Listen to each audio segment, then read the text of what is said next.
Гомум шәһәр эмәсенә барлык предприятие, оешма, учреждениеләр бердән булып чыкты. Һәркем үзе яшәгән шәһәрне чиста итеп күрәсе килә. НОАТ коллективы эшчеләре үзләре шифлык итүче Самаренко урамында юл кырыйларындагы бордюрларны агартты. Урамны пычрактан арындырдылар. Бу подшефный урам инде. Без һәр елны шугабыз шунда субботника мотор айтабыз, нитәбез, чистартабыз, бордюрларны порядок приводим, белем инде. Юлчыларның эше моның белән генә шикләнмәде. Алар өчен хәзер төзекләндерү сезоны башланды.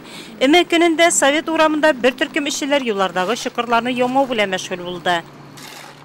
Идет ямочный ремонт картами. Хәзер карта белән чокырларны ямау эшләре бара. Без Совет, Самаренко урамнарына чыктык. Шулай ук Нурлат Чуаш тимерлеге, Нурлат Түбән Нурлат һәм Дала Мамыгы юлларын да төзекләндерәчәкбез.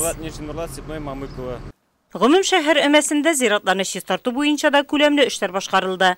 Кормыш бистәсендәге татар зиратны чистартырга биредә яшәүчеләр генә түгел, Төньяк Көнбатыш һәм Көнбатыш микрорайоннарыннан да килгәннәр. Шунда ук чүпне төяп торырга техника куелган. Халык бик дружны, рәхмәт халыкка, бик әйбәт эшлиләр, бик чиста. Аэропорт территориясендә чистарту эшләрен шәһәрнең 5 оешмасы Транссервис, Макоэл, НРС, Энергосервис, Промочистка вәкилләре башкарды. Снег растаял в городе. Кар эригәч шәһәрдә пычрак иде. Хәзер 3-4 өмә үткәрелгәннән соң шәһәр эше матурланып калды. Билгеле инде чисталыкны күрү рәхәт. Өмәдән соң шәһәр чистарды, матур булып калды. Ә чисталыкны саклау һәрберебезнең бурычы.